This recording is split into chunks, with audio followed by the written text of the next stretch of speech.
What would you do if someone tried to steal the one place that held your heart, your memories, and your legacy? For me, that place was Lakefront Haven, my family's ranch, nestled against the glassy waters of Willow Lake, where the Montana sky stretched endlessly and the air carried the scent of pine and freedom.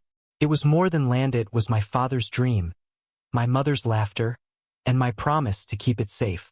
But Karen Whitmore, with her clipboard and her smug smile, thought she could give it away. She thought wrong. I'm Ethan Caldwell, and Lakefront Haven had been in my family for 3 generations. My great-grandfather carved it out of the wilderness, my grandfather built the sturdy log cabin, and my father added the dock where I learned to fish, to dream, to breathe. When my parents passed, I swore I'd protect it. The ranch wasn't just property. It was a living memory, a sanctuary where I could still hear their voices in the rustle of leaves. But the Whispering Pines HOA, led by Karen, had other plans. Karen was the kind of woman who thrived on control. She wore her authority like a crown, her blonde bob always perfect, her voice sharp enough to cut glass. As HOA president, she ruled our small lakeside community with an iron grip, enforcing rules about mailbox colors and lawn heights with the zeal of a dictator. I kept my distance, tending to my ranch, fixing fences, and feeding the horses, content to live quietly. But Karen had her eyes on my lakefront, the prime slice of Willow Lake's shore, where the water sparkled like diamonds at sunrise. It started with whispers. Neighbors mentioned Karen's vision for a community park on my land. I laughed it off. Nobody could touch my property. It was mine, deeded and paid for. But Karen wasn't whispering for long. One crisp October morning, she showed up at my gate with a man I'd never seen before. Sleek suit, slick hair, city shoes sinking into the mud. His name was Derek, her dear friend, and she introduced him like he was royalty. "Ethan, meet Derek," Karen said, her smile dripping with fake sweetness. "He's moving into Whispering Pines, and I've promised him access to your lakefront for his new vacation home. It's only fair, don't you think? The community needs shared spaces." I stared, my jaw tight. "My lakefront? You're giving away my land." "It's not giving," she said, waving her hand. "It's for the greater good. The HOA has eminent domain rights, and we voted. Your lakefront will be a public access point. Derek's already drawn up plans." I laughed, a hard, bitter sound. "Eminent domain? This is private property, Karen. You don't get to vote it away." Her eyes narrowed. "Check your HOA agreement, Ethan. Section 12, Clause B. We have the authority to reallocate underutilized land for community benefit. You barely used that shore. It's selfish to keep it all." I slammed the gate shut, my blood boiling. Underutilized? I swam there every summer, fished there every fall, sat there every night to watch the stars. It was my home, my heart. But Karen wasn't bluffing. The next day, a letter arrived, stamped with the HOA's seal, demanding I grant access or face legal action.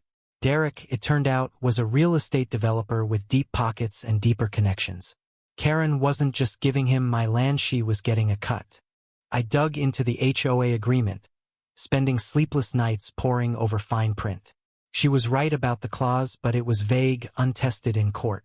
I called my lawyer, Sarah Gwynn, a sharp woman who'd known my parents. She warned me. Fighting the HOA could take years and drain my savings. "They're banking on you giving up," she said. "But there's another way. You can comply on paper but make it impossible for them to use the land." That's when I met Clara, the twist I didn't see coming. Clara was Sarah's paralegal, a quiet woman with gray streaks in her hair and a fire in her eyes. She'd grown up on a ranch like mine, and when she heard my story, she didn't just sympathize, she got angry. "Karen's not just stealing your land," Clara said, slamming a folder on the table. "She's done this before. Look." Clara had dug up dirt on Karen records of shady deals, community projects that funneled HOA funds to her friends, complaints from neighbors too scared to speak up. Clara wasn't just a paralegal. She was a warrior with a cause. Her own family's farm had been taken by a similar scheme years ago, and she'd been waiting for a chance to fight back.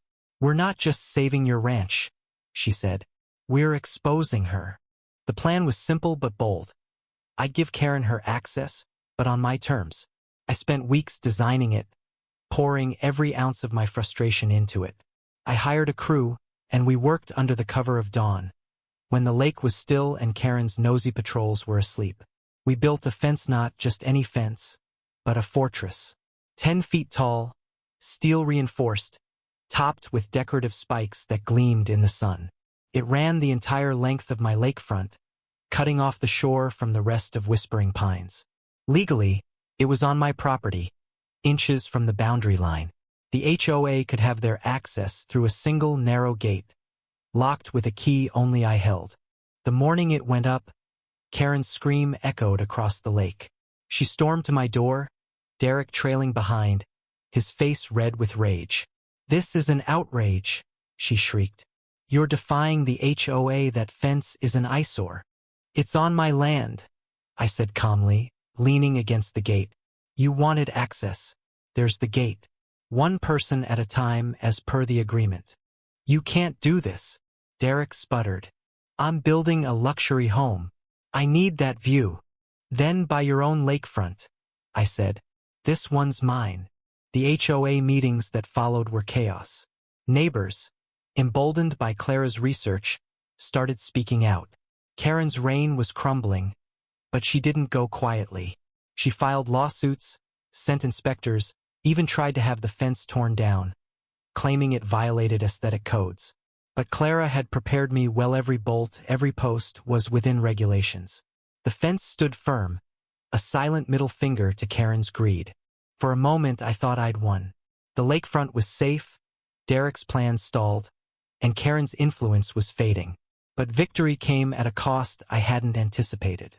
Clara, my unexpected ally, became more than a friend. We spent late nights strategizing, sharing stories of our families, our losses.